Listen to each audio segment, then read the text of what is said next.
In this video, I will be discussing about the uses of variance, covariance, and correlation. So what is variance? Variance is a measure of dispersion that explains the distribution of values around the mean. Mathematically, it is the average of the squared differences of all values in a set from its mean. In symbols, it is denoted as var of x.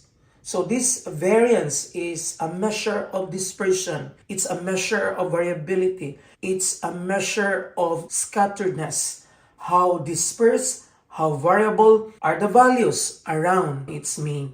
However, covariance is a statistical measure that deals with the joint variability of two random variables. It measures how much random variables vary together. So it will measure to what extent one variable varies as the other variable varies.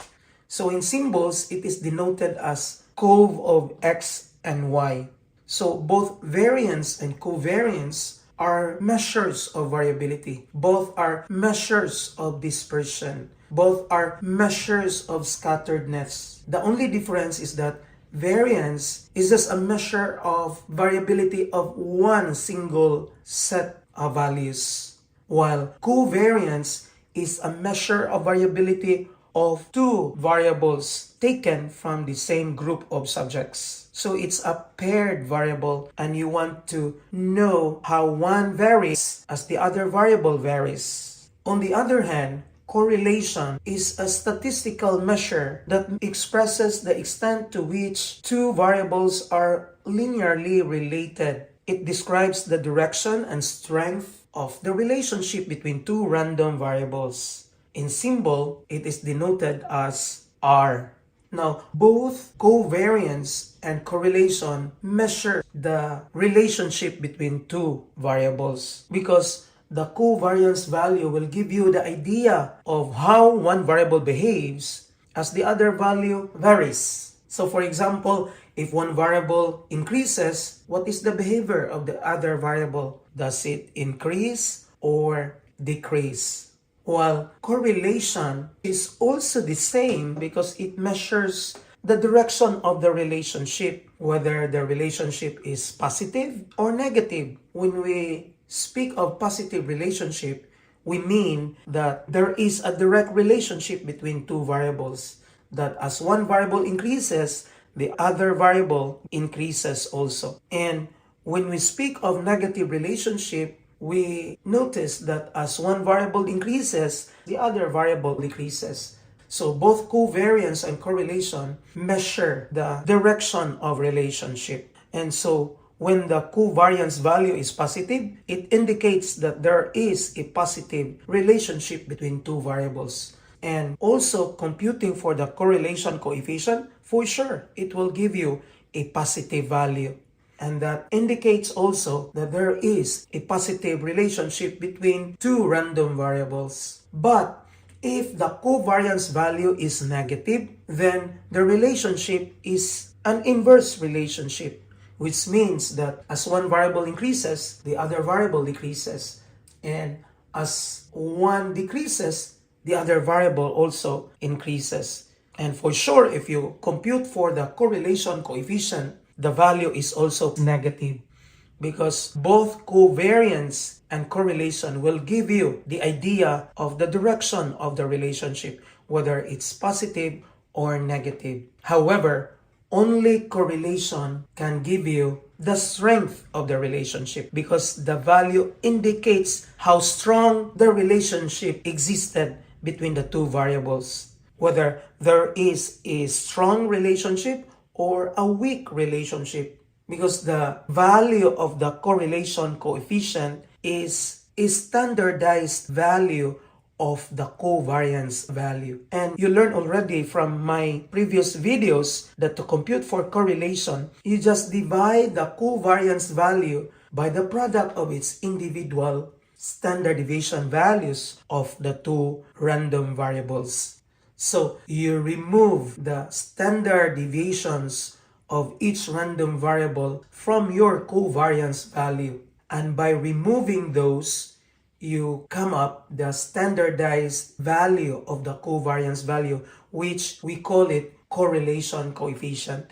That's why whatever is the units of measurement, whatever scale of measurement you are going to use in measuring the two random variables, the correlation coefficient will not be affected because it's a standardized covariance value. And that is why the value of correlation coefficient ranges from -1 to +1. So there is no correlation coefficient beyond +1 or lower than -1. However, the covariance value could reach to infinity or to -infinity because the covariance value is very sensitive. In other words, it is highly affected by the units of measurement used in measuring the two random variables. Like for example, if you are using bigger numbers in measuring your first variable, it can affect to the covariance. It will give you a higher value of its covariance. Much more if you are using bigger numbers in measuring the two variables because it is highly sensitive to the scale of measurement used in measuring those variables.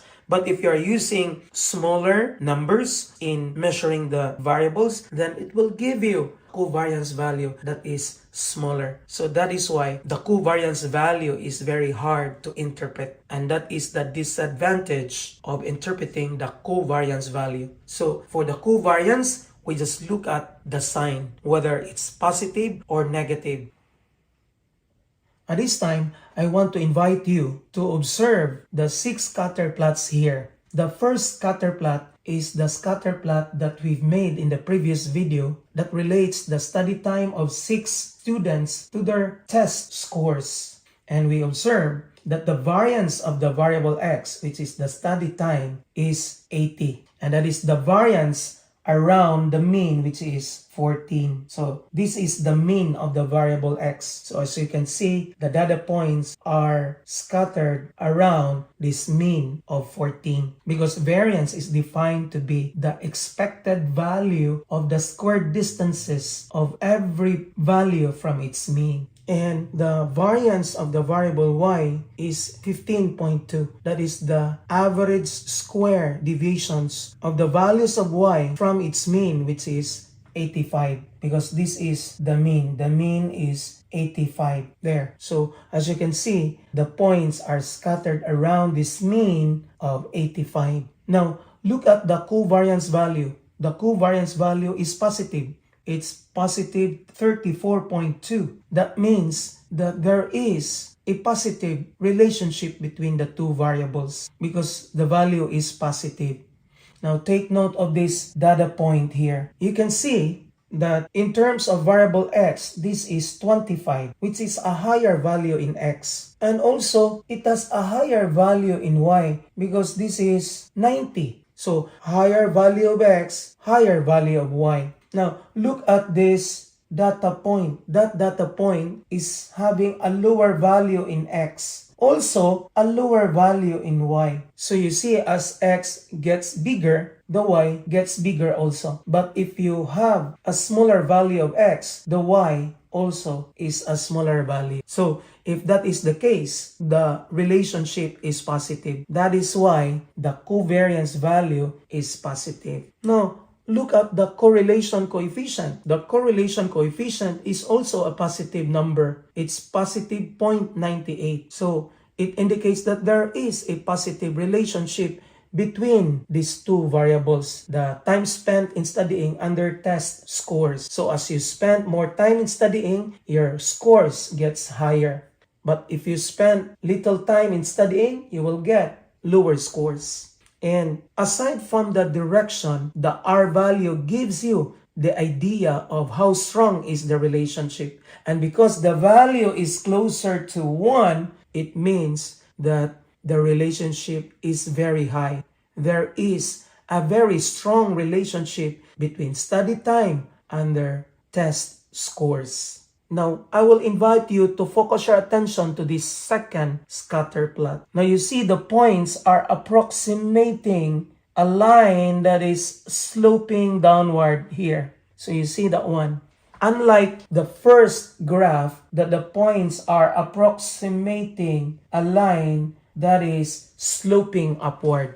So we expect that there is a negative relationship between the two variables. Now take note that this is a scatter plot that we used in the previous video relating the social media time spent and their corresponding test scores of 6 students. Now you see here that the average social media time is 28 minutes. So you see the data points are scattered around this mean, this average of 28 minutes.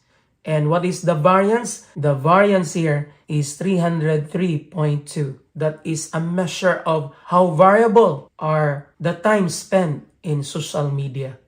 Now, look at the variance of the variable y. The variance is 15.2. And that is how variable are the scores around the mean, which is 85 there. And the variance gives you of 15.2. Notice that the covariance value is negative here. So it indicates that there is a negative relationship between the two variables, the time spent in social media and their corresponding test scores. Now, look at this data point. This data point is having an x value that is smaller, 5 minutes or 7 minutes approximately. But look at the y. It has a bigger y. So smaller x but bigger y. Now look at this data point here. This is having a higher x but a smaller y.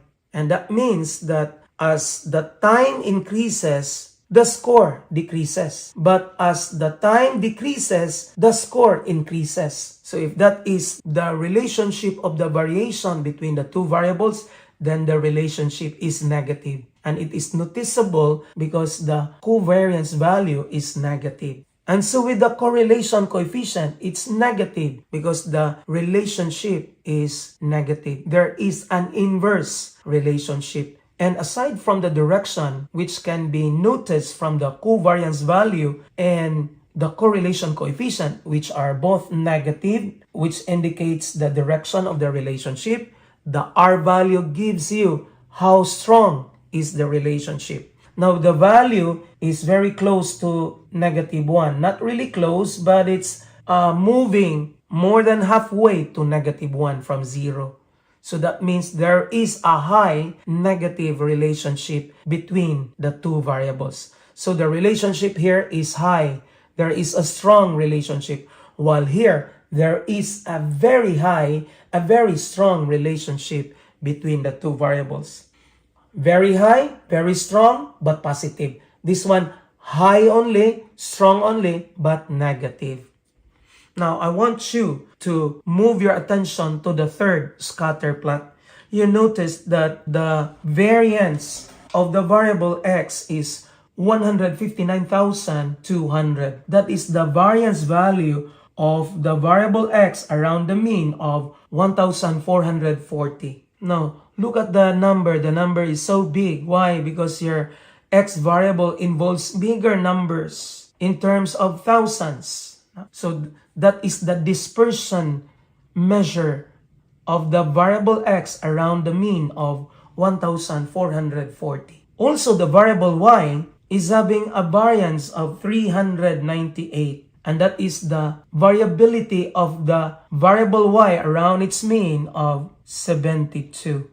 Now, this is a scatter plot that I used to discuss from the previous video relating the amount deposited in the bank and the interest it earned.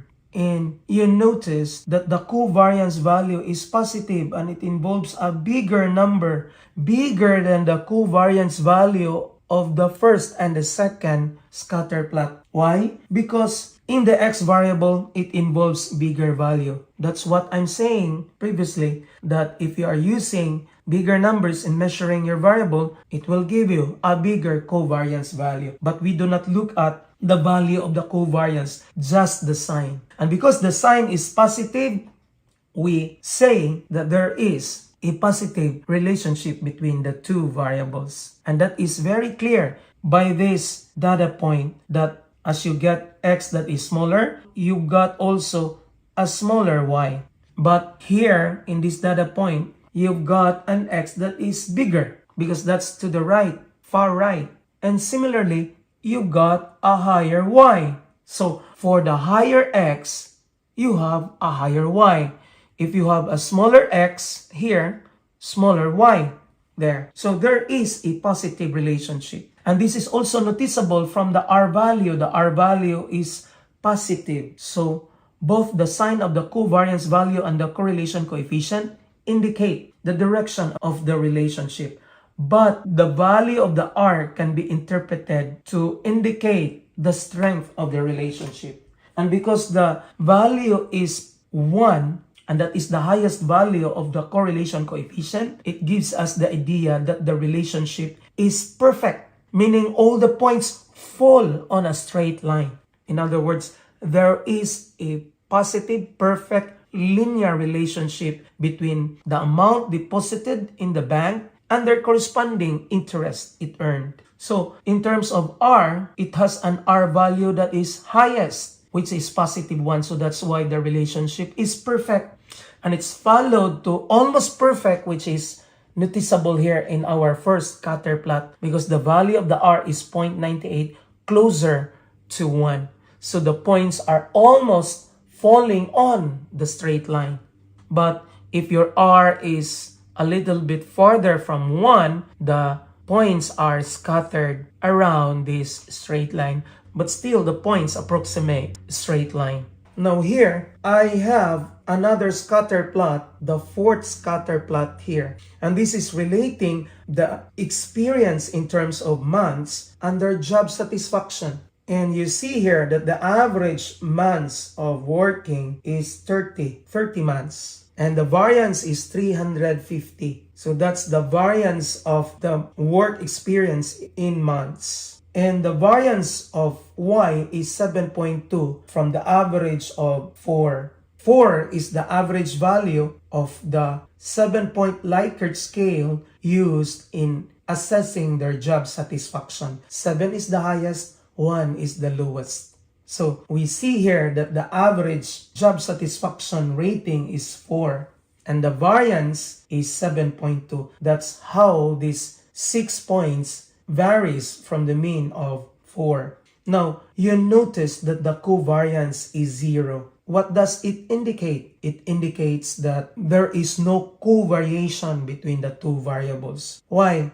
As you can see, when the job satisfaction is 4, it could be lesser number of work experience or more months of work experience. Also this one, if you get a job satisfaction of 7, if you rate yourself a job satisfaction of 7, it could be a lesser months of work experience or it could be a higher months of work experience. Much more on these data points here because 2 persons rated themselves as 1. So they have the lowest job satisfaction, but one is having an experience of 5 months and the other is 55 months. So that indicates that there is no linear relationship between the two variables. That's why the covariance is 0.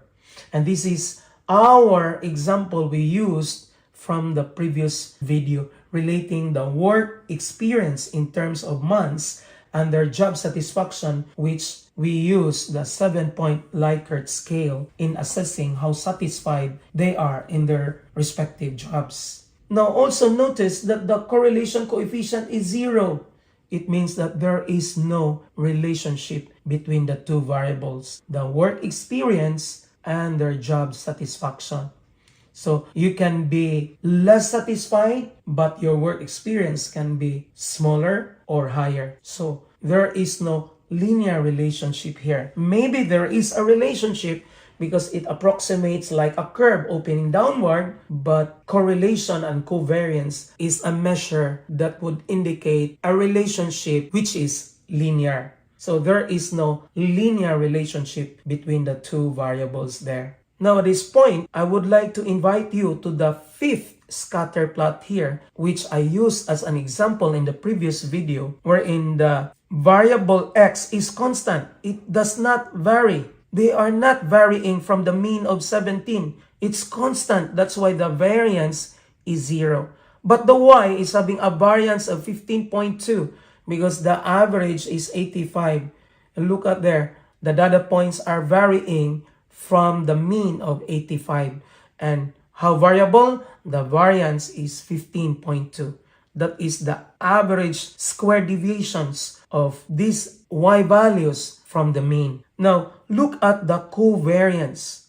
The covariance is 0. But you see the points are falling on a straight line. But this is not just an ordinary straight line. It's a vertical straight line. So when the data points fall on a vertical straight line, then the covariance is 0. Because the variable age is not varying here. It's constant. So no matter what is your y, your x is always 17. So there is no co-varying here because x is not varying. It's constant to 17. So we conclude that if one variable is constant, meaning the variance is 0, there is no covariance. And if you compute the covariance, it will give you a value of 0. So that means there is no covariation. As y varies, the x is constant. It does not vary. And if you compute for the correlation coefficient, there is no correlation because mathematically you cannot compute the correlation coefficient. Remember that correlation coefficient is the standardized value of the covariance value. You need to divide the covariance value by the product of its individual standard deviations of the variables. And one of the variable is having a variance of 0, so therefore its standard deviation is also 0. So when a number is divided by 0, that cannot be allowed in mathematics. Especially in this case that the numerator is 0 and the denominator is also 0. Because in computing the correlation coefficient, it is equal to the covariance divided by the product of their individual standard deviations. And one of the standard deviation is 0, so it's 0 divided by 0. So it's an indeterminate. You cannot determine. The correlation coefficient cannot be determined. Why? One variable is not varying. So please be careful in your description that when all the data points fall on a straight line, there is a perfect linear relationship. No. There is only a perfect linear relationship between the two variables if the data points fall on a straight line that is non-vertical. Because as you can see here in this example, the data points fall on a straight line that is a vertical line, but the correlation doesn't exist here. There is no covariation. As y varies, x is not varying. It's constant, which is 17. Now, observe the last scatter plot, which I also used in my previous video. You notice that the variance is 303.2 here. And that is the variance of x around the mean of 28. So these are the x's and it is the variability of x around the mean of 28. But the variance of y is 0. Why? Because the mean is 7 but the y is not varying. It's constant all the time. All the time is 7. So as x varies, y is always constant and it's always 7. That is why there is no covariation. The covariance value is 0. And you can see that there is no covariation between the two variables. And also you notice that the correlation coefficient cannot be determined. Why? Because one variable is not varying. You've got one variable that is constant. And because it's constant, the variance is 0. And since the variance is 0, its standard deviation is 0. And that is the denominator in computing the correlation coefficient R. You will divide the covariance value by the product of their individual standard deviations. The standard deviation of x and the standard deviation of y. And in this case, the standard deviation of y is 0 because the variance is 0. Then therefore, the denominator will be equal to 0, then 0 divided by 0 is indeterminate. You cannot determine the correlation coefficient because in the first place, there is no relationship. there is no covariation between the two variables. So when there is no covariation, automatically there is no relationship. So when there is no covariation, the covariance value will be automatically 0, meaning there is no variation in one variable or both variables, x and y. And if one of the variance is 0, then its standard deviation is 0. Hence, its correlation coefficient cannot be computed because the standard deviation can be used as denominator in computing for the correlation coefficient. So be careful with our definition of a perfect linear relationship. This is a perfect linear relationship because all the points fall on a straight line, but the line is non-vertical. It's not horizontal. But here, our data points fall on a straight line, but the straight line is a horizontal line or a vertical line, then there is no covariation between the two variables because one variable is constant. And if one variable is constant, then therefore the variance is 0. And if the variance is 0, for sure, the covariance value is 0. And when the covariance is 0, the correlation coefficient cannot be computed. Thus, there is no linear relationship between the two variables. And that's the illustration of how significant are the variances of the variable, how significant is the covariance of the relationship, and how significant is the correlation coefficient in studying a relationship between two variables. And all of these examples here, I use this one from my previous videos. And if you have time, you can scan the videos posted in my YouTube channel to learn how to compute this variance, this covariance, and the correlation coefficient. So this is just the summary of how significant are these three statistical measures: the variance, covariance, and correlation coefficient. In the next video, I will be talking how to construct a variance-covariance matrix. And of course, there is a little use of your previous knowledge in matrix algebra. So I will teach you in the succeeding videos how to compute, how to construct variance-covariance matrix manually, or how to construct it using Excel, Microsoft Excel, or using SPSS. And I think this is a good place to stop. If you learned something today, please check out my channel for more videos like this and click subscribe. Click the notification bell below so you'll get notified whenever I'll be posting a new video. Don't forget to like this video to show your support. And always remember to math your way up. Thank you.